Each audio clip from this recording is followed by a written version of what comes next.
ونصلي ونسلم على رسوله الكريم أما بعد فأعوذ بالله من الشيطان الرجيم بسم الله الرحمن الرحيم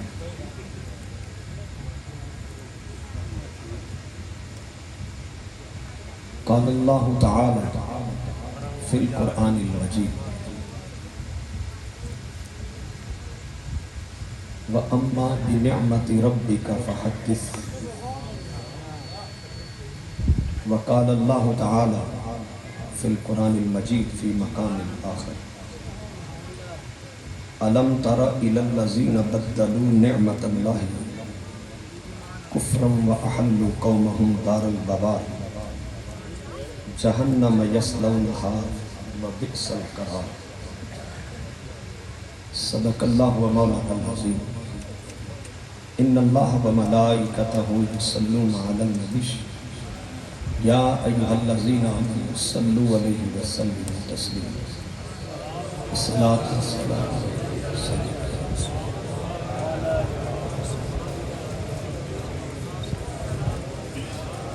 الصلاۃ والسلام رسول اللہ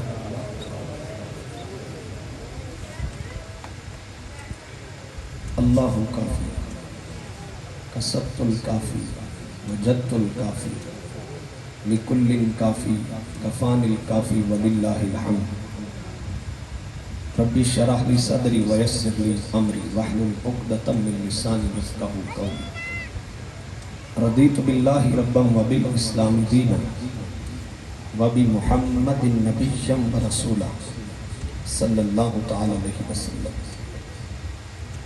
تمام حمد و ثنا تعریف و توصیف اللہ تبارک و تعالیٰ کی ذات پاک کے لیے جو ساری کائنات کا خالق و مالک ہے ہم اپنے رب کی طرف سے آئے ہیں اسی کی طرف لوٹ جانا ہے ہم سب کو ہمارے رب نے اپنی عبادت اور اپنی بندگی کے لیے پیدا فرمایا ہے اس کی حمد و ثنا کے بعد حضور نبی کریم رؤوف الرحیم وجہ تخلیق کائنات میرے اور آپ کے آقا و مولا حضرت محمد مصطفیٰ صلی اللہ تعالی علیہ وسلم کی بارگاہ عالیہ اپنی محبتوں کا نذرانہ پیش کرنے کے بعد عزت و تعظیم کے لائق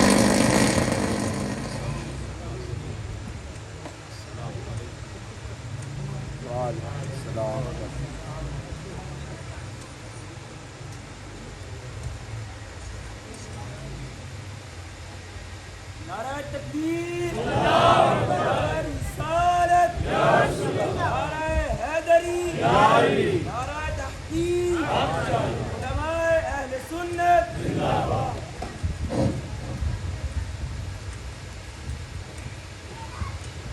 تمام حمد و ثنا اللہ عز و جل اور اس کے پیارے رسول صلی اللہ علیہ وسلم کے لیے تمام اہل اسلام کو عجز و انکساری سے سلام عقیدت پیش کرتا ہوں السلام علیکم ورحمۃ اللہ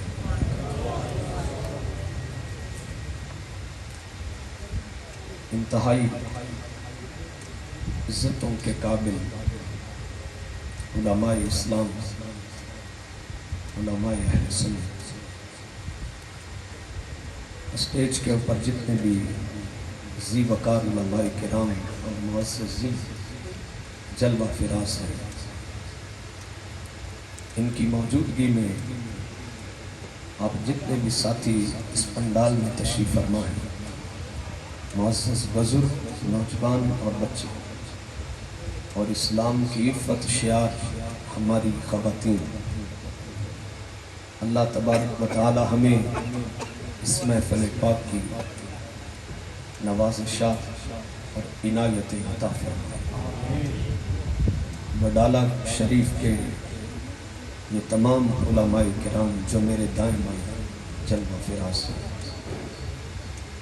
جو کہ علاقائی اعتبار سے کسی بھی تعارف میں محتاج نہیں اللہ تعالیٰ ان کا سایہ آپ سب کے اوپر دراز رکھے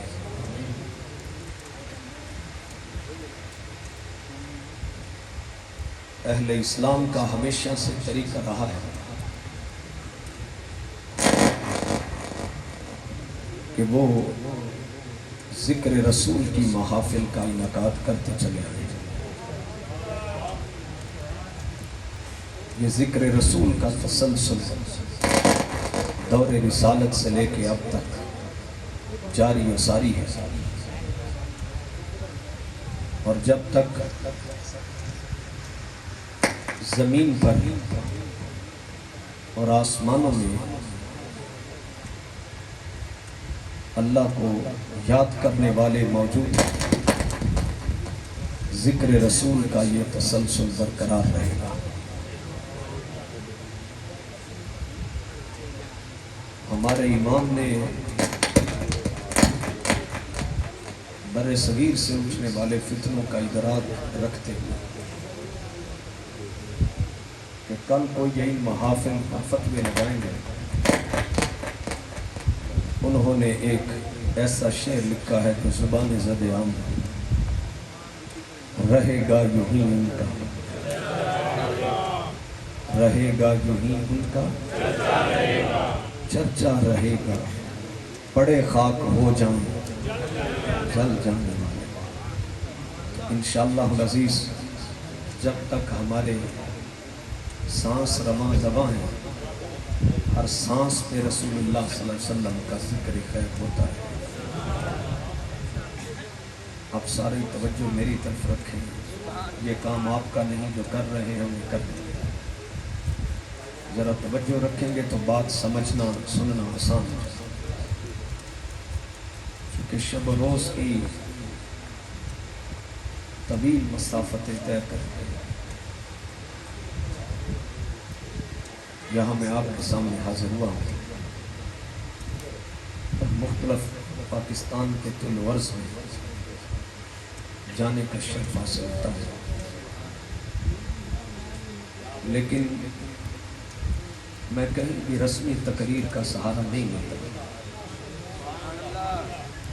اعلیٰ خطیب مسجد بننا مشکل ہے اور خطیب پاکستان بننا آسان ہے. ایک تقریر یاد کر لیں پورے پاکستان میں کریں، تقریر نہ بھی بدلے مجمع تو بدلتا رہے گا، لیکن جو مسجد کا خطیب ہے اس کا درد بھی سمجھے، اس کی محنت زیادہ ہے. ہر جمعے پر وہ تقریر نہیں چل سکتی، ہر روز ایک ہی تقریر نہیں چل سکتی.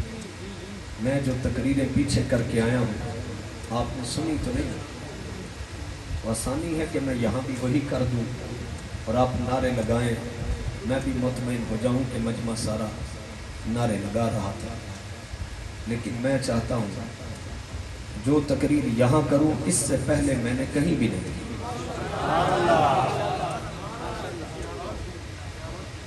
اچھی جگہ پہ بیٹھا ہوں علماء کے جرمٹ میں، جو تقریر اس وقت کرنے لگا ہوں یہ پہلی مرتبہ ہی یہاں کرنے لگا، اور بلکہ پورا ربیع الاول شریف گزر رہا ہے. وَأَمَّا بِنِعْمَةِ رَبِّكَ فَحَدِّثْ، یہ آیت بھی آج پہلے دن میں نے پڑھی، پہلے باقی پڑھی. آپ سماعت کریں گے، اب دائیں بائیں توجہ نہ کریں. قرآن مجید میں رب ذوالجلال نے ہمیں یہ حکم دیا ہے وَأَمَّا بِنِعْمَةِ رَبِّكَ فَحَدِّثْ،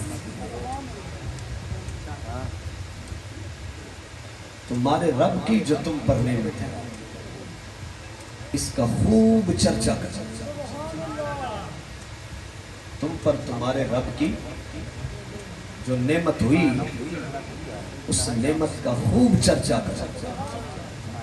یہ قرآن کی آیت ہے نا، قرآن کی آیت سے یہ عقیدہ بن گیا، چونکہ عقیدہ ہمیشہ یا قرآن سے بنتا ہے یا حدیث سے بنتا ہے. کس سے بنتا ہے؟ عقیدہ یا تو قرآن سے بنتا ہے یا حدیث رسول سے بنتا ہے۔ باقی امت کا تعامل خیر و برکت کا ذریعہ تو بن سکتا ہے، مگر شریعت میں حجت اور عقیدے کی بنیاد قرآن سے بنتی ہے یا حدیث نبوی سے۔ لیکن میں آپ کے سامنے قرآن اور حدیث کے سوا کچھ نہیں کرتا، چونکہ فتنوں کا دور ہے۔ اگرچہ میلاد النبی صلی اللہ تعالی علیہ وسلم شرعاً جائز ہے، لیکن دور حاضر کے فتنوں کو اگر مد نظر رکھیں اور ہر روز صبح کا مسلمان جب شام کو کافر ہو رہا ہے اور شام کا مسلمان جب صبح کافر ہو رہا ہے اور گستاخیوں کی اتنی بدبودار فضا بن رہی ہے، بلکہ گستاخوں کو امام قرار دیا جا رہا ہے،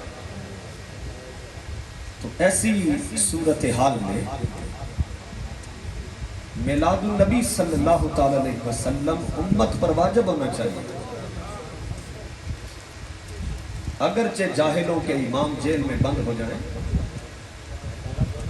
لیکن جو بات میں کہنا چاہتا ہوں اسے علماء تو سمجھ رہے ہیں، میری تقریر علماء کے لیے نہیں ہے، کیونکہ کوئی بات دین کے لیے نئی بات نہیں، سادہ عوام کے لیے، تاکہ ان کا ایمان مضبوط ہو۔ شرعی طور پر میلاد النبی صلی اللہ تعالی علیہ وسلم کا جواز ہے کہ جائز ہونی چاہیے اور جائز ہے، لیکن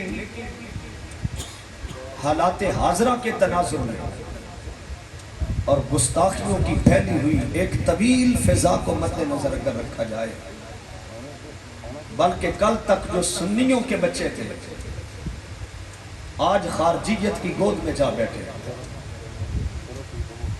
وہ جو علماء سے مقابلے کرتے پھرتے، اگر ان کو مد نظر رکھا جائے تو گھر گھر محفل میلاد واجب ہونی چاہیے، تاکہ جتنی محافل زیادہ منعقد ہوں اتنی شان رسول زیادہ بیان ہو۔ میں ایک بات کر کے اپنی گفتگو کو پھر شروع کرتا ہوں، اور یہ بات علماء کے لیے بھی ہے۔ ابھی ربیع الاول شریف کا چاند طلوع نہیں ہوا تھا کہ پاکستان کے شہر جیلم سے ایک مکروہ ترین آدمی،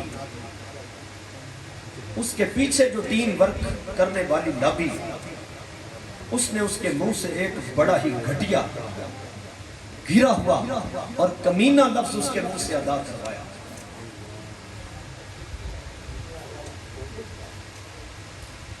وجہ کیا بنی؟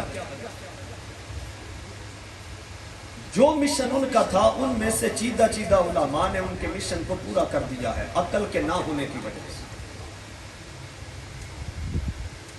کیونکہ قرآن میں ہے وَإِذَا جَاءَهُمْ أَمْرٌ مِّنَ الْأَمْرِ أَوِ الْخَوْفِ أَذَاعُوا بِهِ، 5ویں سپارے، جب بھی کوئی امن کی یا کوئی بھی خوف کی خبر آئے تو بغیر تحقیق کے اس کو پھیلانا شروع کر دیتے،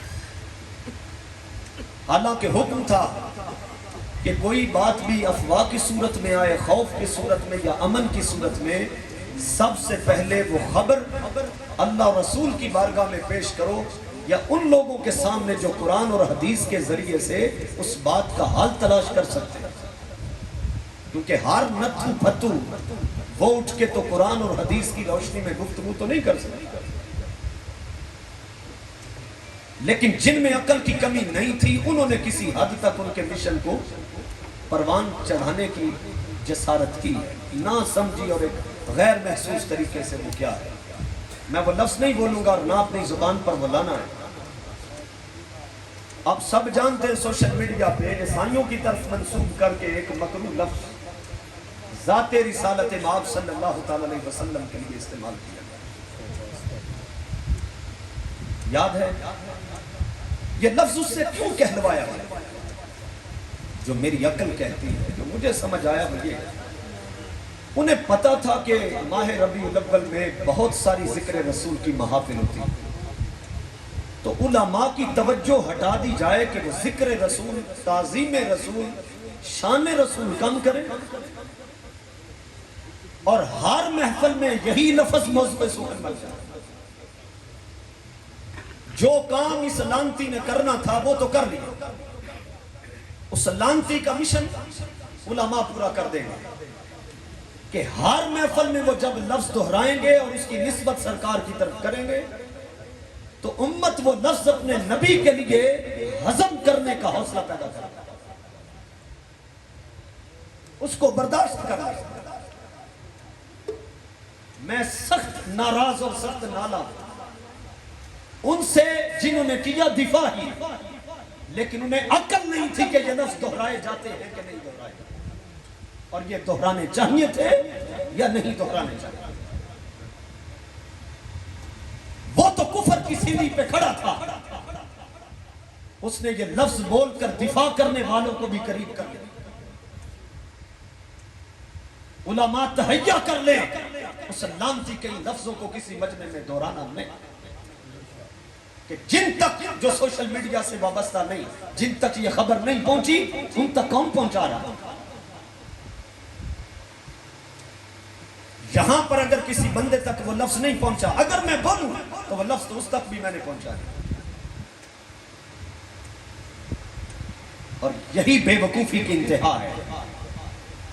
ہماری زبان جب بھی کھلے گی یا تعظیم رسول کے لیے کھلے گی یا ذکر رسول کے لیے۔ بس یہ میرا موقف تھا جو ہو سکتا میں پہنچانے میں کامیاب ہوا ہوں کہ نہیں۔ اب آ جائیں جو آیت میں نے پڑھی۔ توحید پرست بھی اگر کوئی بیٹھے ہیں تو آج کا خطاب ان کے لیے خاص ہے۔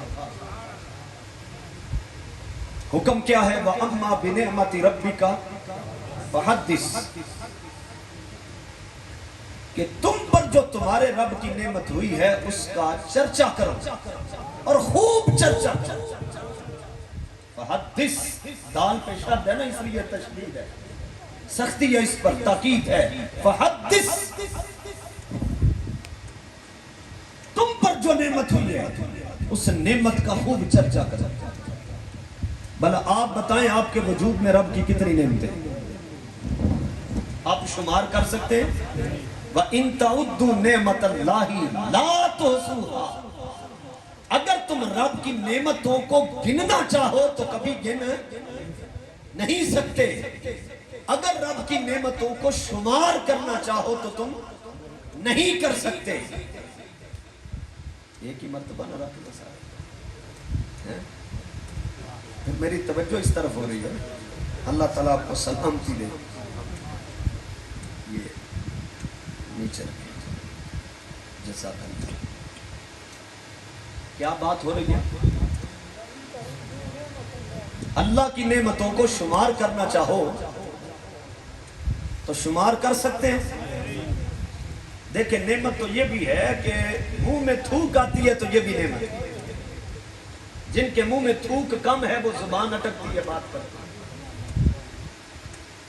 حتیٰ کہ بندہ اگر بیت الخلاء سے نکلے تو اذیت ناک چیز بندے کے وجود سے نکل جائے تو یہ بھی نعمت ہے، ورنہ ان سے پوچھے جن کے پیشاب بند ہوئے مر گئے۔ کس کس نعمت کو آپ شمار کریں؟ آپ آنکھیں کھول کے مجھے دیکھ رہے ہیں، اور جب آپ نے آنکھیں کھولی تو آنکھوں کے جو شٹر ہیں وہ آپ نے اوپر کر لیا۔ آنکھوں کے شٹر جو ہیں ان کے پٹھوں میں طاقت ہے نا، آپ نے اس طاقت کے ساتھ اپنی آنکھوں کے شٹر اٹھا کے آنکھیں کھولی اور مجھے دیکھ رہے ہیں۔ یہ بھی نعمت ہے کہ نہیں؟ اگر وہ طاقت چھین لے تو آنکھیں بند ہو جائیں، بلکہ پلکیں جو ہیں یہ گرد و غبار نہیں اندر آنے دیتے، حتیٰ کہ ناک کے نتنوں میں جو بال ہیں وہ گرد و غبار کو ڈائریکٹ اندر نہیں جانے دیتے۔ کس کس نعمت کو سمجھو اور کس کس کو شمار کرو؟ قرآن کہتا ہے کہ جو نعمت تم پر ہوئی اس کا خوب چرچا کرو۔ تو یا اللہ جب شمار ہی نہیں کی جا سکتی تو شکر کا حق کیسے ادا ہو سکتا؟ جب گنی نہیں جا سکتی تو جو جو نعمت تم پہ ہوئی اس کا شکر کیسے ادا ہو؟ کیا خیال ہے؟ ایک آیت یہ اور دوسری میں نے جو خطبے میں پڑھی ہے وہ یہ ہے۔ الم تر الی الذین بدلوا نعمت اللہ، کیا تم نے وہ لوگ دیکھے جنہوں نے اللہ کی نعمت کو بدل دیا، اللہ کی نعمت کو بدل دیا، کفرن، کفر کر کے، وَأَحَلُّوا قَوْمَهُمْ دَارَ الْبَوَارِ، اور اپنی ساری قوم کو انہوں نے تباہی کے گھر میں اتار دیا، اور وہ تباہی کا گھر کون سا؟ جہنم، یصلونہا، کہ جس میں وہ سارے داخل کیے جائیں، وَبِئْسَ الْقَرَارِ، اور وہ ٹھہرنے کی بہت بری جگہ ہے۔ بیٹھ جائیں، تھک جائیں گے ایسے، تشریف رکھیں۔ میں کون سا شیخ الاسلام؟ کیا تم نے ان لوگوں کو دیکھا جنہوں نے اللہ کی نعمت کو کفر کر کے بدل ڈالا اور اپنی ساری قوم کو اس انکار پر لگا کر جہنم میں ڈال دیا؟ اس نعمت سے مراد کون ہے جو اللہ کی نعمت بدلی گئی؟ یہ سمجھنے سے پہلے یہ قرآن مجید کی ایک سیر کر لیں کہ اللہ تبارک و تعالیٰ نے کس کس شے کو اپنی نعمت قرار دیا ہے۔ میں پڑھوں آپ کے سامنے قرآن میں، ہاں یہ آپ کو برار خطابت سے نہیں ملے گی یا 12 تقریروں سے نہیں ملے گی یہ چیز۔ آئیے قرآن مجید کی جو آیات ہیں ان کو بھی اللہ نے نعمت کہا ہے۔ پچھلی کتابیں جتنی بھی انبیاء پہ اتری اور نازل ہوئی ان کے اندر بھی جو آیات تھی، تورات میں، زبور میں، انجیل میں، وہ بھی اللہ کی نعمت ہے۔ حتیٰ کہ اللہ تبارک و تعالیٰ نے اپنے انبیاء پر جو دین نازل کیا اور جو انبیاء کو معجزات دیے وہ سارے کیا بنی؟ نعمت بن گئے۔ آئیے قرآن مجید سے پوچھتے ہیں، سورہ بقرہ کی آیت نمبر 211 دوسرے سپارے میں فرمایا سل بنی اسرائیل کم آتیناہم من آیت بینہ، اے پیغمبر صلی اللہ تعالی علیہ وسلم، بنی اسرائیل کو ہم نے کتنی ہی آیات یعنی نشانیاں عطا کی جو روشن تھی۔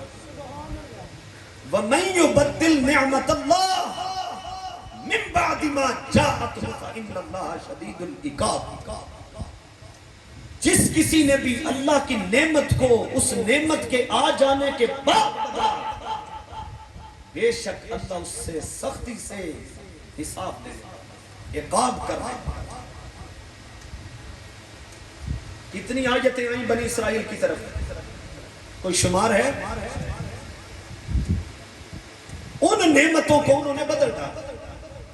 اور ایک تفسیر یہ ہے کہ بنی اسرائیل نے کیا کیا کہ اپنی کتاب جب کھولتے تھے، کوئی بھی تورات، زبور کھولتے، انجیل، یہ ساری کتابیں بنی اسرائیل کے انبیاء کو ملی، وہ ایسے کتاب انہوں نے پکڑی ہوتی اور جب سرکار کی کوئی شان آتی تو اس پہ ہاتھ رکھ لیتے، اس کا اگلا حصہ بھی پڑھ لیتے، پچھلا حصہ بھی پڑھ لیتے اور سرکار کی شان والی آیت کو چھپا دیتے۔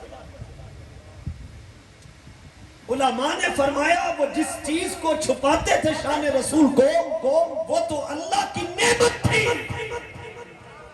شان رسالت معاب بھی اللہ کی نعمت تھی، وہ اللہ کی نعمت کو بدل دیتے، اللہ کی نعمت کو بدل دیتے۔ شروع سے مصطفیٰ کی شان کو چھپانے کا مزاج یہودی کا ہے۔ لفظوں پہ غور نہیں کیا آپ نے، شان رسول چھپانے کا یہ مزاج کن کا ہے؟ یہودی کا ہے۔ یہ مزاج مسلمان کا نہیں ہے۔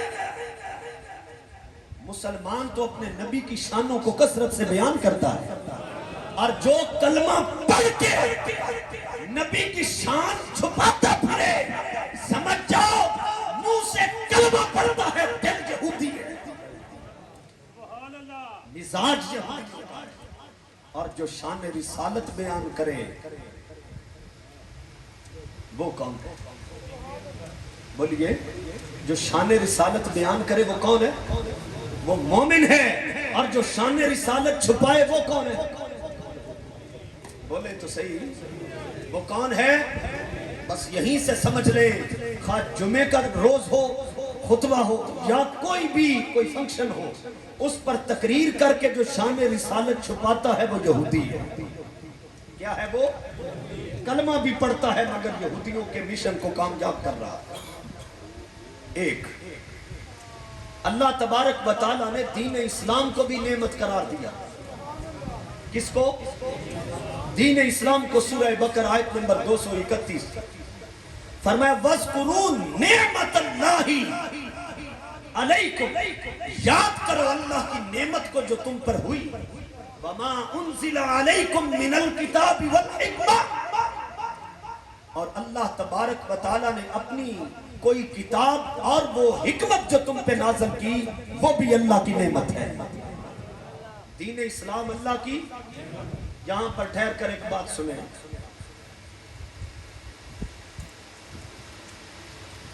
MBBS ڈاکٹر کوئی ہندو ہے، لوگوں کو بتاتا ہے یہ نہ کھائیں، یہ نقصان دہ ہے، یہاں ہاتھ نہ لگائیں، بیکٹیریا ہیں اور آپ کو جراثیم لگ جائیں گے، لیکن خود اس نے اپنے ٹیبل پر گائے کا پیشاب بھی رکھا ہے جسے وقفے وقفے سے پیتا ہے،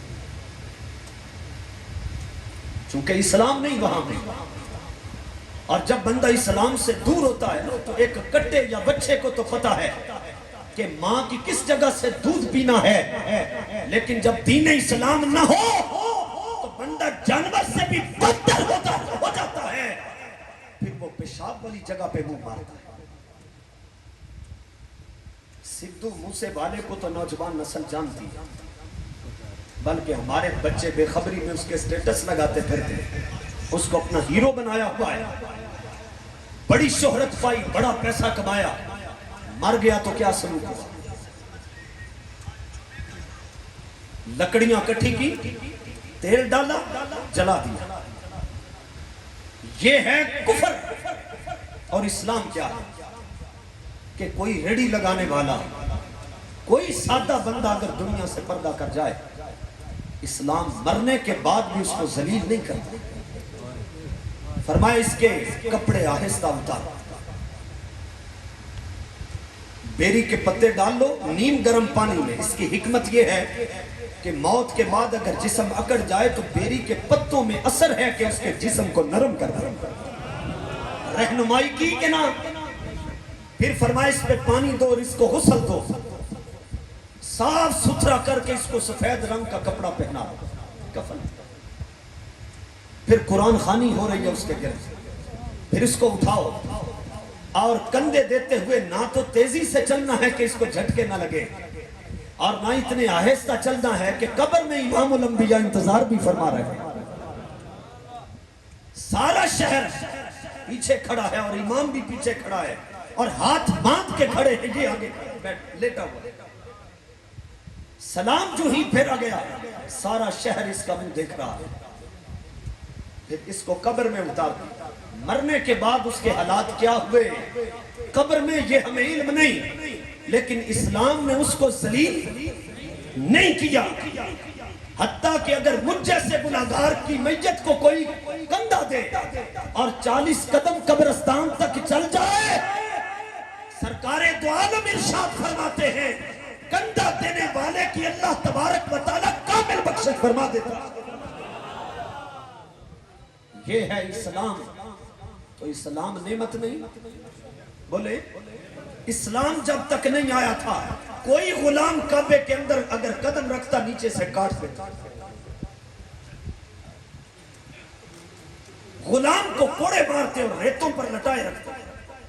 جب تک اسلام نہیں آیا تھا بیٹیاں زندہ دفن ہو رہی تھی، اسلام آیا بیٹیاں جگر کے ٹکڑے بن گئے۔ جب تک اسلام نہیں آیا تھا بہنوں کو اور بیویوں کو ذلیل کر دیا جاتا تھا، لیکن جب سرکار اپنا اسلام اور دین لے کر آئے، بہنیں غم گسار بن گئی اور بیوی پاؤں کا جوتا نہ رہی، شریک حیات بن گئی، حصہ دار بن گئی وراثت میں۔ جب تک اسلام نہیں تھا تب تک مائیں منڈیوں میں بیچی جاتی تھی، لیکن اسلام آیا بیچنے والوں نے کندھوں پہ اٹھا کے کعبے کے حج کرا دیے۔ جب تک اسلام نہیں تھا سوتیلی مائیں سوتیلے بڑے بیٹے کے نکاح میں آ جاتی، یہ اتنی بے حیائی تھی۔ لیکن جب اسلام آیا سوتیلی ماں کو وقار ملا۔ سرکار دو عالم صلی اللہ علیہ وسلم نے فرمایا آج کے بعد جس کے باپ نے کسی عورت سے نکاح کر لیا اس کی عظمت یہ ہے کہ تا صبح قیامت اگر ان کو زندگی بھی مل جائے پھر بھی اس کی ماں ہی کہلائے گی، اس کی بیوی نہیں بن سکتی۔ اس رشتے کا وقار ٹھہرا کہ نہیں؟ باپ کو ستونوں کے ساتھ درختوں سے باندھ کر مارتے، لیکن پھر اسلام آیا، باپ کی رضا میں اللہ کی رضا ٹھہری، باپ کی ناراضگی میں حتیٰ کہ بیماروں کو لوگ رکھ دیتے مر جائے گا تڑپ تڑپ کے، اسلام کے آنے کی دیر تھی۔ پیارے آقا نے فرمایا جو صبح جائے اور شام تک، پھر مریض کا پتہ صبح لینے کے لیے جائے تو شام تک، اور اگر شام کو جائے تو صبح تک 70,000 فرشتے تیمارداری کرنے والے کی بخشش کی دعا کرتے رہتے ہیں۔ اسلام میں عظمت ہے کہ نہیں؟ تو اسلام کو بھی شریعت نے نعمت کہا ہے۔ کتنی مثالیں ہو گئی؟ 2۔ تیسری جگہ پہ آئیں، سورۃ آل عمران آیت نمبر 171۔ شہادت اور شہادت کے انعاموں کرام کو بھی رب ذوالجلال نے نعمت قرار دیا۔ بندہ دین اسلام کے راستے میں شہید ہو جائے تو یہ کیا ہے؟ نعمت ہے۔ اور شہادت کے بعد جو بندے کو رب کی طرف سے انعام ملتے ہیں انہیں بھی نعمت قرار دیا۔ آیت سنیں، فرمایا یستبشرون بنعمت من اللہ وفضل، فرمایا شہادت پانے والوں کو رب کی بارگاہ سے جو فضل ملا اور رب کی نعمت ملی اجر کی صورت میں، وہ اس پہ مرنے کے بعد خوشیاں منا رہے ہیں۔ شہادت کیا بن گئی؟ بولیے، نعمت بن گئی۔ اور شہادت کے بعد جو کچھ ملا وہ کیا ہے؟ نعمت۔ آگے آ جائیں، سورۃ آل عمران کی آیت نمبر 174۔ بدر صغریٰ، یہ بدر کے ایک سال فوراً بعد ہو گئی تھی یہ جنگ، اور ہوئی نہیں تھی بلکہ ہونے سے پہلے ہی مسلمانوں کے رعب اور دبدبے کے ساتھ کافر دفع ہو گئے، اور مسلمان واپس جب پلٹے مدینہ کی طرف تو قرآن نے ان کا یہ کامیابی کے ساتھ پلٹنا اور رعب اور دبدبے اور فتح کو بھی نعمت قرار دیا۔ فرمایا فَانْقَلَبُوا بِنِعْمَةٍ مِّنَ اللَّهِ وَفَضْلِهِ، فرمایا جو بدر کے میدان سے واپس پلٹے وہ اللہ کی نعمت کے ساتھ پلٹے۔ سورۃ المائدہ آیت نمبر 11۔ حفاظت خداوندی کو بھی نعمت کہا ہے۔ اللہ جب حفاظت کرتا ہے تو اس حفاظت کو کیا کہا؟ بولے بھائی یہ ہے علمی کتابی تقریر۔ کیا ہے یہ؟ کون سی ہے؟ علمی بھی ہے، اور ظاہرہ ہماری عوام کا مزاج علمی کتابی تقریریں سننے کا کم ہے۔ علمی کتابی فتنے کو بھلے سن لیں لیکن علمی کتابی تقریر سننا یہ ذرا مشکل ہے۔ تھوڑی دیر برداشت کر لیں پھر آپ کو خود سمجھ آئے گی کہ میں کیا بیان کرنا چاہ رہا ہوں۔ اللہ بندے کی جو حفاظت کرتا ہے اس کو بھی نعمت کہا۔ قرآن مجید میں سورۃ المائدہ کی آیت نمبر 11 فرمایا یا ایھا الذین آمنوا اذکروا نعمت اللہ علیکم، اے ایمان والو اپنے اوپر اللہ کی نعمت کو یاد کرو۔ اذ ہم قوم ان یبسطوا الیکم ایدیہم فکف ایدیہم عنکم، کہ جب ایک قوم نے ارادہ کر لیا کہ وہ تم پر اپنے ہاتھ دراز کرنا چاہتے تھے جنگ کے ذریعے، مگر رب ذوالجلال نے تمہاری حفاظت کی کہ ان کے ہاتھ روک دیے، تو تمہاری حفاظت فرمانا بھی اللہ کی نعمت ہے۔ فرعون سے جو نجات ملی تھی بنی اسرائیل کو، رب نے اس کو بھی نعمت کہا۔ سورۃ ابراہیم آیت نمبر 6 میں وَإِذْ قَالَ مُوسَىٰ لِقَوْمِهِ اذْكُرُوا نِعْمَةَ اللَّهِ عَلَيْكُمْ إِذْ أَنْجَاكُمْ مِنْ آلِ فِرْعَوْنَ، یاد کرو جب موسیٰ نے اپنی قوم سے کہا کہ اللہ کی نعمت کو اپنے اوپر یاد کرو، جب فرعون والوں سے اس نے تمہیں نجات عطا کی، فرعونیوں سے نجات مل جائے اور بندے عذاب سے چھٹکارا ان کو مل جائے، تو رب نے عذاب سے بچا لینا بھی اپنی نعمت قرار دیا۔ آگے آ جائیں،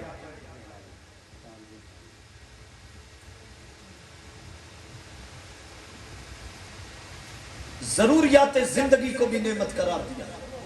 یہ ٹائٹل میں نے خود دیے ہوئے ہیں قرآن کی آیات سے، یہ کہیں سے میں چوری کر کے لکھ کے نہیں لایا. جو زندگی کی ضروریات ہیں ان کو کیا کہا گیا؟ نعمت. فرمایا واللہ جعل لکم مما خلق ظلالا، اللہ ہی ہے جس نے تمہارے لیے سائے تخلیق کیے. دھوپ سے بچنے کے لیے سائے کس نے تخلیق کیے؟ اور کیسا وہ بے نیاز ہے، حضور کو سائے سے پاک رکھا مگر ان کا سایہ دو جہاں پہ رکھا ہے. پھر فرمایا وَجَعَلَ لَكُم مِّنَ الْجِبَالِ يَكْنَانًا، ہم نے پہاڑوں میں تمہارے بچنے کے لیے پناہگاہ بنائے، غاریں بنائی، چھپنے کے لیے گھر بنائے. وَجَعَلَ لَكُمْ سَرَابِيلَ تَقِيكُمُ الْحَرَّ وَسَرَابِيلَ تَقِيكُمْ بَأْسَكُمْ، تمہارے لیے لباس بنائے جو تمہیں گرمی کی شدت سے بھی بچاتے ہیں اور تمہیں سختی اور جنگ کے ماحول سے بھی بچاتے ہیں. كَذَلِكَ يُتِمُّ نِعْمَتَهُ عَلَيْكُمْ لَعَلَّكُمْ تُسْلِمُونَ. فرمایا کہ اسی طرح رب تم پر اپنی نعمتیں تمام کرتا ہے تاکہ تم اس کی نعمتوں کو تسلیم کر لو. ضروریات زندگی کو اللہ نے کیا قرار دیا؟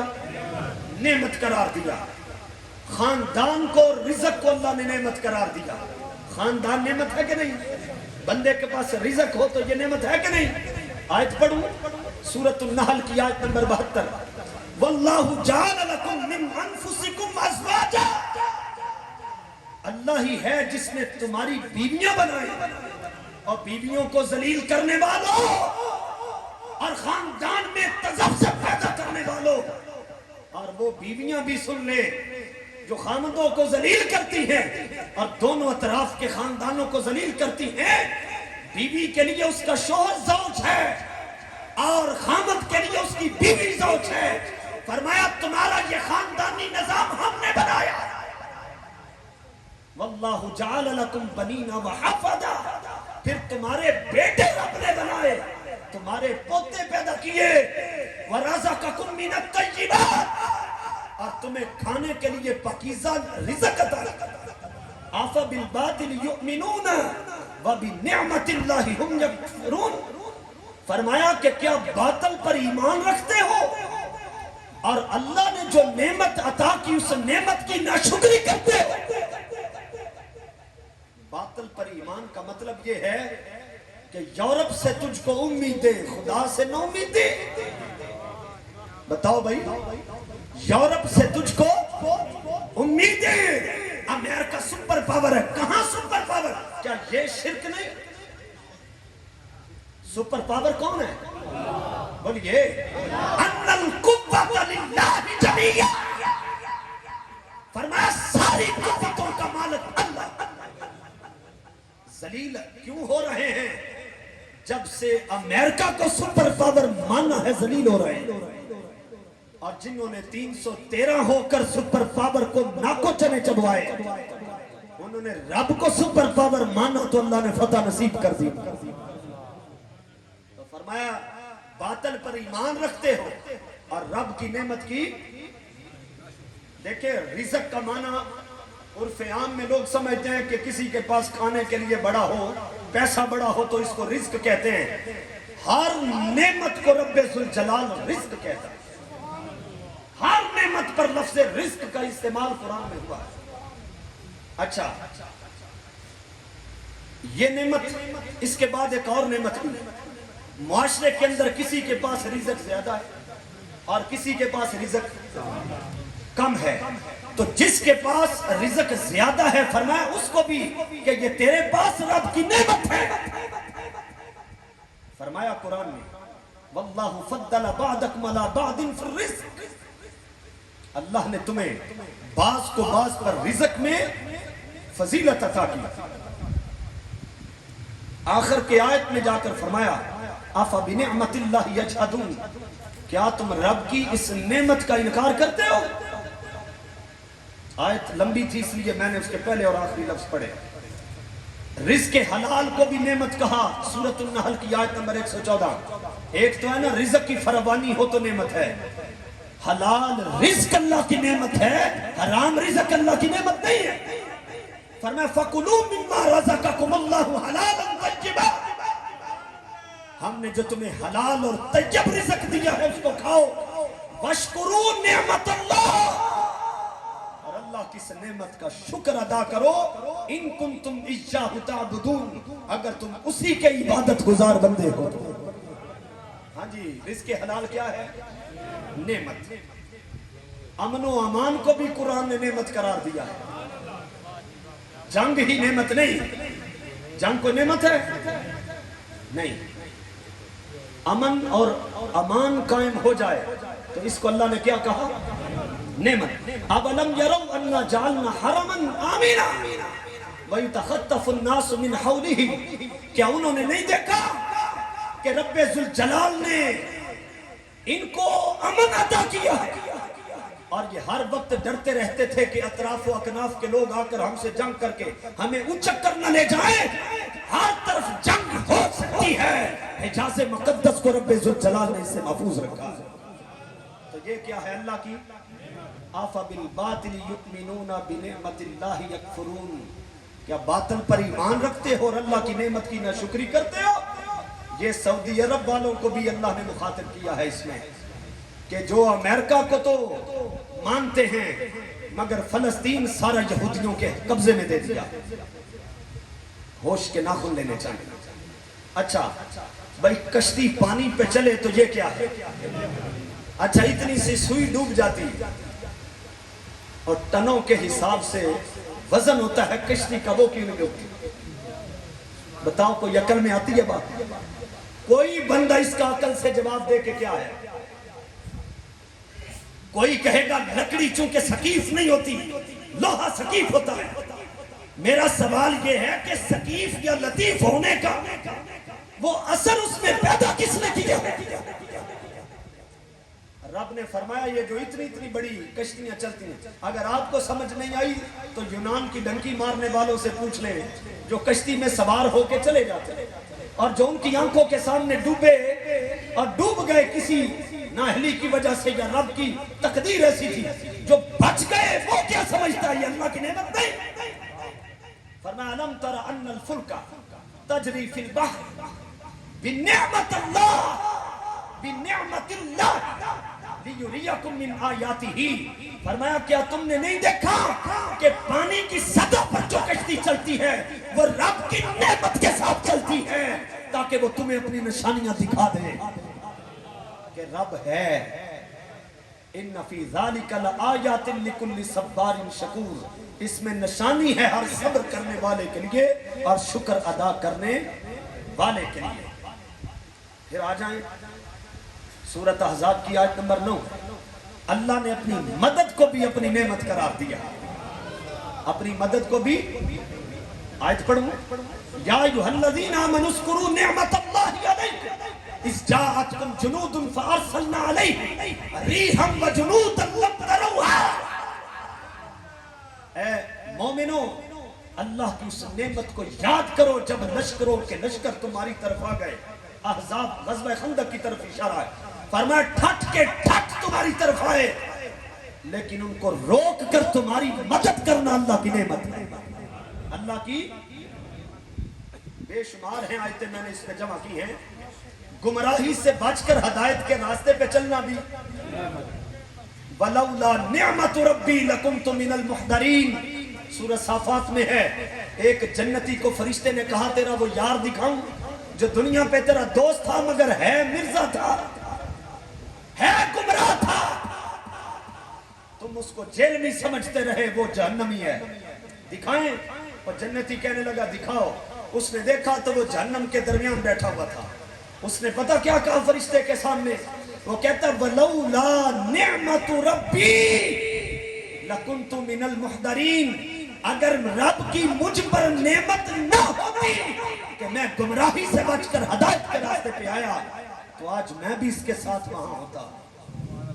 تو گمراہی سے بچ کر ہدایت کی طرف آ جانا اللہ کی نعمت۔ بڑی آیتیں کیا اور پڑھوں ہیں؟ اور کم از کم پتہ تو چلے نا ہم قرآن پڑھنے والے ہیں، قصے کہانیاں سنانے والے نہیں۔ کیوں جی سن رہے ہیں نا آپ؟ میں نے ابھی تک کو قصہ کہانی سنائی ہے؟ اور سارے یاد رکھنا آپ نے، سارے علمی کتابی بھی ہدایت پر نہیں ہوتے۔ قرآن مجید میں ہے وَأَدَلَّهُ اللَّهُ عَلَىٰ عِلْمٍ وَخَتَمَ عَلَىٰ سَمْعِهِ وَقَلْبِهِ وَبَصَرِهِ، فرمایا کہ رب ذوالجلال بعض لوگوں کو علم عطا کرتا ہے مگر ساتھ اللہ تبارک و تعالیٰ بے ادبوں کو ان کو گمراہ بھی کرا، پھر ان کی آنکھوں پہ کانوں پہ مہریں لگ جاتی ہیں، پھر وہ سمجھتے رہتے ہیں ہم علمی کتابی ہوتے نہیں۔ اس لیے بزرگ فرماتے ہیں پڑھنے دیتے مان کرینا تے نا کی میں پڑھیا، وہ جب بار کہار صداوے متا روڑ دے بے تے جاگ بنا دودھ جم دے نہیں تے پاویں لال ہوون۔ جس کو ادب کی جاگ ہی نہیں لگی جتنا مرضی پڑھ لکھ جائے وہ کیا ہے، کچھ بھی نہیں۔ راحت اور سکون کو بھی رب ذوالجلال نے نعمت قرار دیا۔ راحت اور سکون کو پوچھیں ان سے جن کے بچے ہیں مگر اولاد کے ہاتھوں تنگ ہیں، اور پوچھیں ان سے جن کی اولاد نہیں یا اولاد ہے مگر دنیا جہان کے سارے سکون ان کے قدموں میں ہے، ان سے پوچھیں نعمت ہے کہ نہیں؟ قرآن کہتا وَإِذَا مَسَّ الْإِنسَانَ ضُرٌّ دَعَا رَبَّهُ مُنِيبًا إِلَيْهِ، جب انسان کو کوئی ضرر پہنچتا ہے تو رب کی بارگاہ میں آ کے لمبی لمبی دعائیں کرتا ہے۔ ثم اذا خولہ نعمتا منہ نسی ما کان یدعو الیہ من قبل، اور جب ہم اس کی مصیبت کو دور کر کے اپنی نعمت اس پہ کر دیتے ہیں تو ہمیں ایسے بھول جاتا ہے جیسے اس نے مصیبت میں ہمیں کبھی پکارا نہ تھا۔ تو امن کا مل جانا، راحت اور سکون کا یہ کیا ہے؟ اللہ کی۔ یہ آپ سواریاں چلاتے ہیں گاڑیاں، یہ تمہارے قابو میں ہیں، یہ نعمت قرآن نے کہی۔ یہ نعمت کس نے کی؟ آپ نے سٹیرنگ پکڑا ہو، وہ نیند تم پہ مسلط کر دے، گاڑی چل سکے گی؟ گاڑی چل ہی نہ سکے، آپ کے قابو میں نہ رہے تو کیا بنے؟ لیکن کوئی سواری جس پر آپ بیٹھ جائیں وہ سواری تمہارے قابو میں دینا یہ رب کا کام ہے، اور سواریاں قابو میں دینا اللہ کی نعمت ہے۔ قرآن مجید میں ہے، فرمایا والذی خلق الازواج کلھا وجعل لکم من الفلک والانعام ما ترکبون، اللہ نے ہر ایک کے جوڑے بنائے اور تمہارے لیے کشتیاں بنائیں، جانور بنائے جن پر تم سواریاں کرتے ہو، لتستووا علی ظہورہ، پھر تم اپنی پیٹھ سیدھی کر کے ان پہ بیٹھ جاتے ہو، ثم تذکروا نعمت ربکم اذا استویتم علیہ، وہ سواریوں پہ جو چوڑے ہو کے تم بیٹھ جاتے ہو یہ بھی رب کی نعمتوں میں سے نعمت ہے۔ قرآن ہے، سورہ زخرف کی آیت نمبر 11 اور 12۔ مچھلی کے پیٹ میں حضرت یونس رہے اور ان کا محفوظ رہنا بھی اللہ کی نعمت ہے۔ فرمایا لولا ان تدارکہ نعمت من ربہ، اگر یونس پہ رب کی نعمت نہ ہوتی تو یقیناً وہ کمزور ہو جاتا۔ بہت ساری چیزوں کو، بہت ساری باتوں کو اللہ نے اپنی نعمت قرار دیا، اور میں نے یہ ساری آیتیں قرآن سے پڑھی۔ قرآن کہتا ہے کہ جب تم پر کوئی نعمت ہو جائے اس نعمت کا خوب چرچا کرو۔ آؤ ہم قرآن سے پوچھیں کہ ہمارے آقا کتنی بڑی نعمت ہیں۔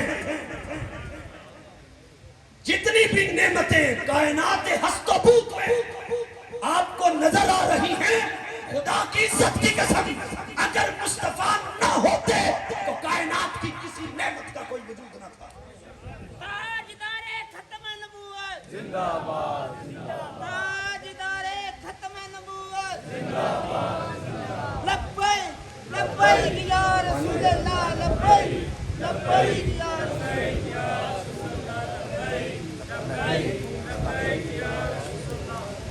سنیے قرآن کی آیت، الم تر الی الذین بدلوا نعمت اللہ کفرا،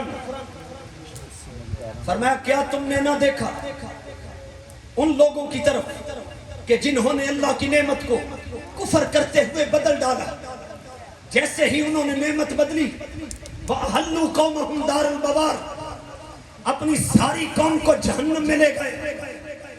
اس آیت کی تفسیر یہاں پر اگر کوئی علمی کتابی کیڑا بیٹھا ہے جو جہلم کے اس مکروہ ترین آدمی اور اس وقت کے دجال اعظم سے متاثر ہے، قرآن مجید میں سورۃ ابراہیم کی آیت نمبر 28 اور 29 کی تفسیر پیش کریں۔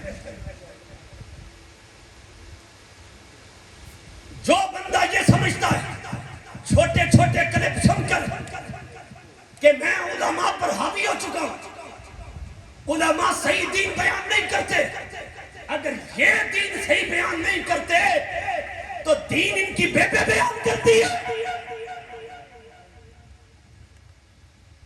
بتائیں اگر یہ مدرسوں کے پڑے ہوئے فقیر مدرسوں کی چٹائیوں پر بیٹھ کر دین مبین سمجھنے والے اگر دین کی ان کو سمجھ نہیں تو پھر دین کی سمجھ کس کو ہے؟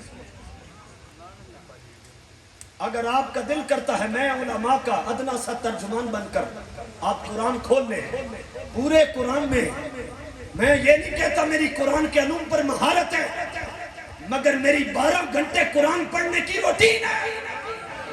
آپ قرآن مجید کی کسی آیت کے اوپر ہاتھ رکھیں، میں علماء کا ادنا سا فقیر اور ان کا خادم آپ کو قرآن کی اسی آیت کی تفسیر بتا دوں گا انشاءاللہ۔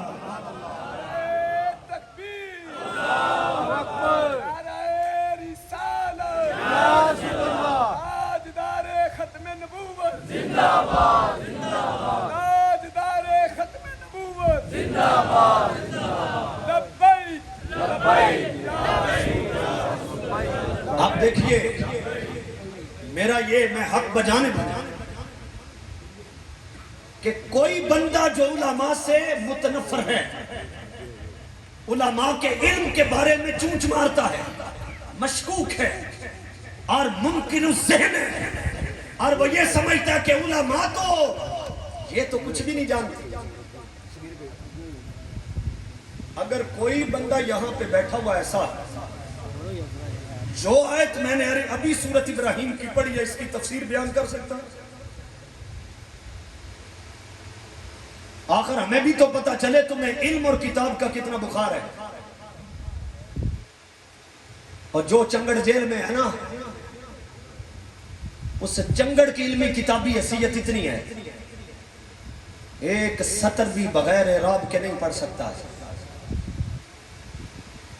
اور بطور فیشن اپنا ایمان اس کتورے کے پیچھے لگ کر خراب کرنے والے نادانوں، میں آپ سے مخاطب ہوں جس کی زبان سے رب ذوالجلال کی بے عیب ذات بھی نہ بچ سکی، وہ رب ذوالجلال کی ذات پر بھی اور توحید کے بارے میں بھی لوگوں کو غلط راہ پر ڈال دیا، اور آج ایک بہت بڑی فوج سوشل میڈیا پہ، اور سن لیں مرزا انجینئر کی حمایت کرنے والی جتنی پوسٹیں فیس بک پر ہیں وہ ٹک ٹاک پر ہیں یا کسی پلیٹ فارم پہ وہ مسلمانوں کی نہیں، تصویر اس کے اوپر مرزے کی ہے، کسی پر توحید کا نام ہے، کسی پر گنبد خضرا کی تصویر، کسی پر خانہ کعبے کی ہے، کس پر اسلام کا نام ہے، یہ ساری آئیڈیز اور اس کے بارے میں ترس والے جملے لکھنے، وہ بیچارہ تو توحید پھیلا رہا تھا، مولویوں نے اکٹھے ہو کے جب اس کا مقابلہ نہ کر سکے تو جیل میں ڈال دیا، اور بعد میں کہا جی جیل میں یوسف بھی آتے ہیں، اندازہ کر لیں یہ ساری آئیڈیز یا قادیانیوں کی ہیں یا ملحدین کی ہیں، اور سرکار نے فرمایا تھا قرب قیامت میں میری امت پہ دھوکے کے ساتھ آئیں گے اور میری امت اس دھوکے کا شکار ہو جائے گی، من تشرف لہا تستشرف، فرمایا قرب قیامت میں جو فتنے کی طرف جھنکے گا فتنے اس کو اپنی لپیٹ میں لے لیں گے، فمن وجد ملجا او معاذا فلیعوذ بہ، فرمایا جس سے ہو سکے قرب قیامت میں فتنوں سے بچنے کے لیے مضبوط پناہ گاہ کو تلاش کرے، فتنوں کے دور میں اگر مضبوط پناہ گاہ ہے تو وہ آج بھی علماء اہل سنت و جماعت ہیں۔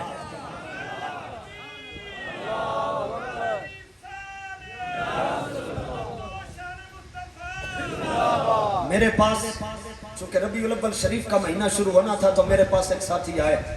ابھی تو میں بھی ظاہر ہر روز راتوں کو تقریر کر کر کے میں یہاں پہ واقعی اپنی اللہ مجھے زبانی یاد ہے میں نے کہاں جانا ہے.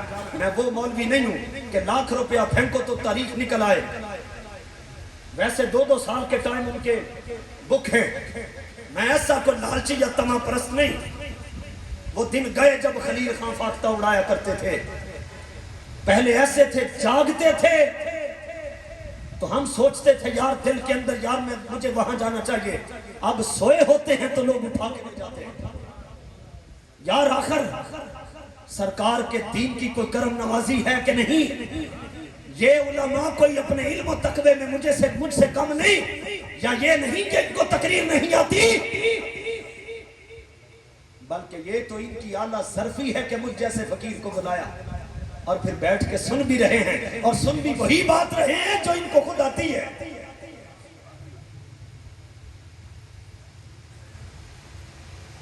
لیکن میں وہ خطیب نہیں. میں صرف یہ کہنا چاہتا ہوں کہ جن لوگوں نے فتنوں سے بچنا ہے وہ علماء کے پاس آئے. میرے پاس وہ بندہ آیا تو مجھے آ کے کہنے لگا کہ جیسے آپ تقریر کرتے ہیں نا ویسے سکھائیں. میں نے کہا یار میں تو اپنی ماں کے پیٹ سے سیکھ کے آیا تھا. ویسے عقل کا جواب دیا نا. آگے سے ہنسنے لگ گیا.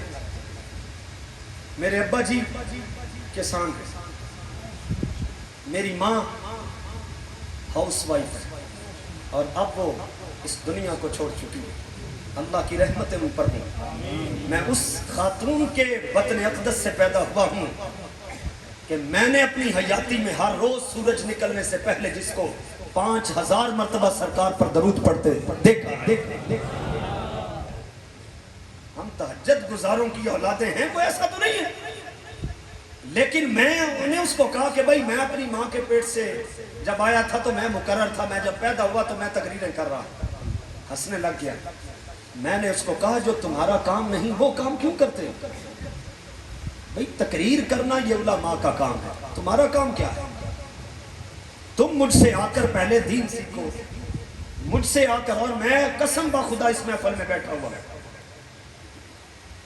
اس بندے کو میں نے کہا چلو سورۃ نور کی ایک آیت نکالی، اللہ نور السماوات والارض مثل نورہ کمشکاۃ فیہا مصباح المصباح فی زجاجہ الزجاجۃ.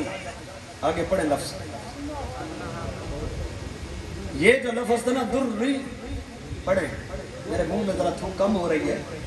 درری یوں کا دو. میں نے اس کو کہا یہ پڑھو. 10 منٹ بھی اس سے یہ لفظ نہیں پڑھا. میں نے اس کو کہا جب، بلکہ اس سے آگے بھی سورۃ نور میں تھا ان کا ظلمات فی بحر لجی من یغشا. یہ شد والے حرف اس سے پڑھے نہیں گئے. تو میں نے کہا چلو یہ چھوڑو، ولد ضالین کے جوڑ کر کے سناؤ. میں نے کہا یار اپنے حال پر خود غور کرو. جس سے قرآن کے لفظ نہیں پڑھے جا رہے، یہ سٹیج پر بیٹھ کے اہل سنت کی ترجمانی کرے تو مرزے جیسے لوگ تو پیدا ہوں گے. لیکن بندہ اچھا تھا، چھوڑ گیا. کہتا ہے بات آپ ٹھیک ہی کہتے ہیں. میں نے آپ کی اس محفل میں علماء کی موجودگی میں سوال کیا ہے کہ سورہ ابراہیم کی آیت کی تفسیر سنائیں کیا ہے. کوئی ہے یہاں بندہ بیٹھا مرزے کا ماننے والا؟ ہاں جی. اور چلو ہمیں بدعتی مان لو، تم مسلمان ہو تو اٹھ کے اپنی کتاب کا جواب ہی دے دو. کوئی نہیں نا. بڑا شور سنتے ہیں پہلو میں دل کا، جو چیرا تو ایک قطرہ نہ نکلا. الم تر الی الذین بدلوا نعمت اللہ. آگے فرمایا کفرن.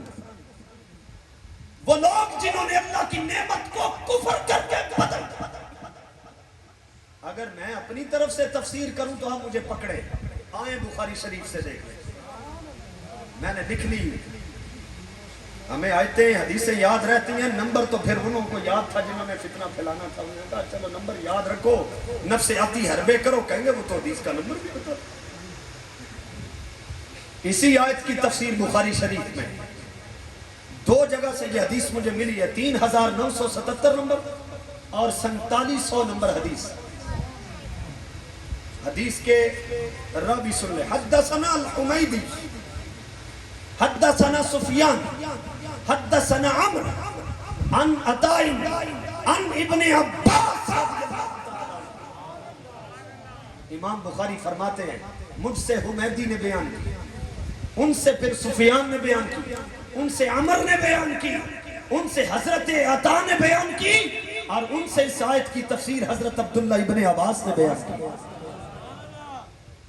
تفسیر کیا کرتے ہیں؟ الذین بدلوا نعمت اللہ کفرا، کہتے ہیں جن لوگوں نے اللہ کی نعمت کو کفر کر کے بدلا وہ کون ہے؟ قال ہم واللہ کفار قریش، فرماتے ہیں وہ مکہ کے قریشی کافر تھے جنہوں نے اللہ کی نعمت کو بدل ڈالا، اور اللہ کی نعمت کیا ہے؟ ہوا محمد نعمت اللہ، وہ اللہ کی نعمت محمد مصطفیٰ ہے صلی اللہ علیہ وسلم۔ سرکار نعمت ہے اور نعمت عظمی ہے۔ کسی نعمت پر رب نے اپنا جتلایا نہیں کسی کو، لیکن ایمان والوں کو فرمایا محبوب بھی کوئی دیتا ہے اپنا۔ لَقَدْ مَنَّ اللَّهُ عَلَى الْمُؤْمِنِينَ إِذْ بَعَثَ فِيهِمْ رَسُولًا، میں نے تو تم پر احسان کیا ہے، اپنا رسول تمہیں عطا کر۔ نعمت ہو گئی، نعمت کو بدلنے والے کون ہیں؟ اور نعمت کون ہے؟ آقا علیہ السلام۔ اور قرآن کیا کہتا ہے؟ یہ لیں، قرآن کیا کہتا ہے؟ وَأَمَّا بِنِعْمَةِ رَبِّكَ، تم پر جب نعمت ہو تو اس نعمت کا، تو سرکار سے بڑی نعمت کیا ہے؟ جب سرکار ہمارے درمیان آ چکے ہیں تو میلاد اسی نعمت کا چکر ہے، اور یہ توفیق بھی رب نے اہل سنت کو عطا کی ہے۔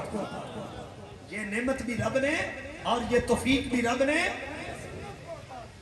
دوسرے کیا کر رہے ہیں؟ وصال ہو گیا تھا،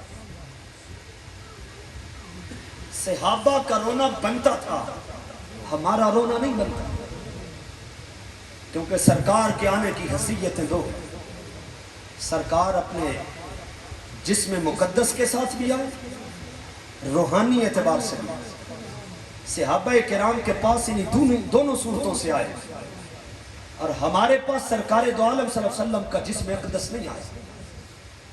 وہ پیکر بشری کبھی نماز پڑھا رہے ہوتے تو صحابہ پیچھے، کبھی وہ دعا کر رہے ہوتے تو صحابہ موجود ہوتے، کبھی چاند کے ٹکڑے کرتے تو وہ دیکھتے، کبھی سورج کو پلٹا دیتے تو وہ دیکھ رہے ہوتے، کبھی کسی کی پنڈلی درست کر رہے ہوتے، کسی کی آنکھ کی بینائی لٹا رہے ہوتے، بلکہ ڈیلے نکلے بھی اندر جوڑ رہے ہوتے۔ کوئی عورت اپنا بچہ لے کے آ جاتی، سرکار کلی فرماتے، بچے کے مرگی کے دورے پڑتے، حضور کلی فرما کر اس پر پھینک دے تو اس کے مرگی کے دورے ساری عمر کے لیے جاتے رہتے۔ اس پیکر بشری کو دیکھنے کے عادی ہو گئے تھے۔ وہی پیکر بشری اور جسم مقدس جب آنکھوں سے اوجھل ہوا، ان کی چیخیں نکل گئی۔ صحابہ کا رونا بنتا تھا کہ نہیں؟ ہمارے پاس سرکار پیکر بشری سے آئے، ہمارے پاس روحانی اعتبار سے آئے ہیں، اور جب سے آئے ہیں تب سے گئے نہیں۔ ہم کس بات پہ روئے؟ جب سے آئے ہیں تب سے گئے ہیں۔ یہ دور کس کا ہے؟ آپ کس کے ہیں؟ آپ جانتے کس کے ہیں؟ لبیک لبیک یا رسول اللہ، لبیک لبیک لبیک یا رسول اللہ، لبیک لبیک لبیک یا رسول اللہ، لبیک لبیک لبیک یا رسول اللہ، لبیک لبیک لبیک یا رسول اللہ، لبیک لبیک لبیک یا رسول اللہ، لبیک۔ بتائیے آپ کس کے ہیں؟ دیکھیں اگر میں اللہ حضرت کی بات کروں نا، انہوں نے دوسری پارٹی نے ماننا کوئی نہیں۔ اللہ حضرت فرماتے ہیں ہم آئے یہاں تمہارے لیے، اٹھے بھی وہاں۔ اب یہ تو نعت خانوں کے گلے ہی ساتھ دے سکتے ہیں، میں تو ویسے ہی پڑھ رہا ہوں نا. ہم آئے یہاں تمہارے لیے، اٹھے بھی وہاں تمہارے لیے. پھر آپ نے پڑھنا جب میں پہلے تشریح کر لوں. ہم آئے یہاں اٹھے بھی وہاں. اچھا دوسری پارٹی یہ پڑھتی کوئی نہیں، دیکھے دیکھنے پہ یہ نعت پڑھ لی ہے، پڑھیں گے نہیں پڑھیں گے، لیکن اعلیٰ حضرت نے یہ دونوں مصرے قرآن کو سامنے رکھ کے لکھے. اعلیٰ حضرت فرماتے ہیں هو الذی خلق لکم ما فی الارض جمیعا. اے میرے پیغمبر، اللہ رب العزت فرماتا ہے میرے پیغمبر زمین میں جو کچھ ہے سب آپ کے لیے ہے. تسی زمین تو باہر ہو، دسو فرمایا جتنا کچھ بھی زمین میں بنایا گیا وہ صرف آپ کے لیے. ثم استوى الى السماء فسبحن سبع سماوات. زمین اور جو کچھ اس میں تھا بنانے کے بعد ہم نے آسمانوں کا قصد کیا، 7 آسمان بنائے وہ بھی آپ کے لیے. زمین و آسمان کس کے لیے؟ کس کے لیے؟ اور زمین و آسمان میں جو کچھ ہے اس کے مالک کون ہے؟ وَسَخَّرَ لَكُمْ مَا فِي السَّمَاوَاتِ وَمَا فِي الْأَرْضِ جَمِيعًا مِّنْهُ. فرمایا صرف آپ کے لیے بنایا نہیں، جو کچھ زمین و آسمان میں بنایا ہے بنا کر ہم نے تیرے قبضے میں بھی دے دیا ہے. اس کا انکار کر کے کوئی دکھا ہے کوئی انکار کرنے والا؟ سرکار کو اگر اختیار نہ ہو تو قرآن کی سائت کی تکذیب لازم آتی ہے. فرمایا مسخر کیا تمہارے لیے. ہم آئے جہاں اٹھے بھی وہاں. کہاں؟ قبر میں. قبر میں فرشتوں نے اٹھانا کہ نہیں؟ بولو ما کنت تقول فی حق ھذا الرجل. مرنے والے بتا تیرے سامنے ہستی کون سی کھڑی ہے؟ کس کے لیے اٹھایا؟ ہم آئے جہاں اٹھے بھی وہاں. بدن میں ہے جان. النبی اولا بالمؤمنین من انفسہم. مصطفیٰ تو مومنوں کی جانوں کے بھی مالک ہے. بدن میں ہے جان اور دہن میں زبان. یا ایھا الذین آمنوا صلوا علیہ وسلموا. تو پھر جو سب سے بڑی نعمت ہے اس نعمت کا چرچا ہم کر کے قرآن پہ عمل کر رہے ہیں کہ نہیں کر رہے ہیں؟ تو پھر یہ توفیق اللہ نے کن کو دی؟ ہم سب کو دی. ایک آخری حدیث سناتا ہوں پھر گفتگو سمیٹ لیتے ہیں.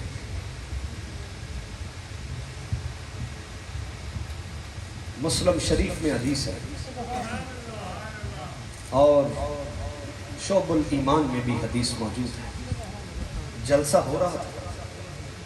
کیا ہو رہا تھا؟ مسجد نبوی. یہ علماء بیٹھے ہوئے،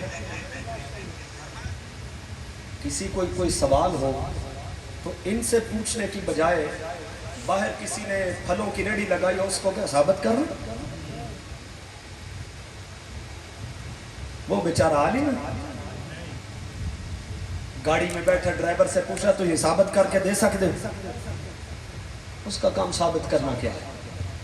ان کا کام ہے علماء. جلسہ ہو رہا تھا مسجد نبوی اور کر کون رہے تھے؟ صحابہ. آقا علیہ السلام ملاحظہ فرما رہے تھے لیکن اپنے حجرے میں تھے. جلسہ جب وہ کر رہے تھے نا، اتنے میں آقا مسجد نبوی کے صحن میں تشریف، کیونکہ آپ کے حجرہ اقدس کا دروازہ مسجد کے عین صحن میں کھلتا. آپ جب خرامہ تشریف لائے آ کر اپنے صحابہ سے فرمایا ما اجلسک. میرے صحابہ یہ جلسہ کیسا ہے؟ یہ جلسہ کیسا ہے؟ جلسے کے لفظ حدیث میں صحابی کہتے ہیں جلسنا نذکر اللہ آقا ہم یہ جلسہ اللہ کے ذکر کا کر رہے ہیں وَنَحْمَدُهُ عَلَى مَا هَدَانَا لِلْإِسْلَامِ، اور آقا یہ جلسہ ہم اللہ کی تعریف کا کر رہے ہیں کہ جس نے ہمیں اسلام جیسا دین عطا کر دیا. سبحان اللہ. وَمَنَّ عَلَيْنَا بِكَ یا رسول اللہ. اور آقا یہ جلسے کا مقصد یہ ہے کہ آپ کا میلاد بھی ہو جائے. ہم یہاں جہاں اللہ کا ذکر کر رہے ہیں، اللہ کی تعریف کر رہے ہیں، ساتھ آپ کے میلاد کا تذکرہ بھی کر رہے ہیں کہ اللہ تبارک و تعالیٰ کا شکر ہے جس نے آپ کو بھیج کر ہم پر احسان فرما دیا. کس کا چرچا کر رہے تھے؟ مرحبا.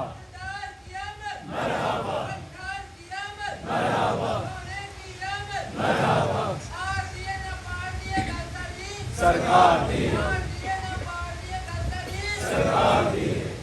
جنیاں مرضی ضربہ تقسیمہ دے لو، غلط حضور تھی صلی اللہ.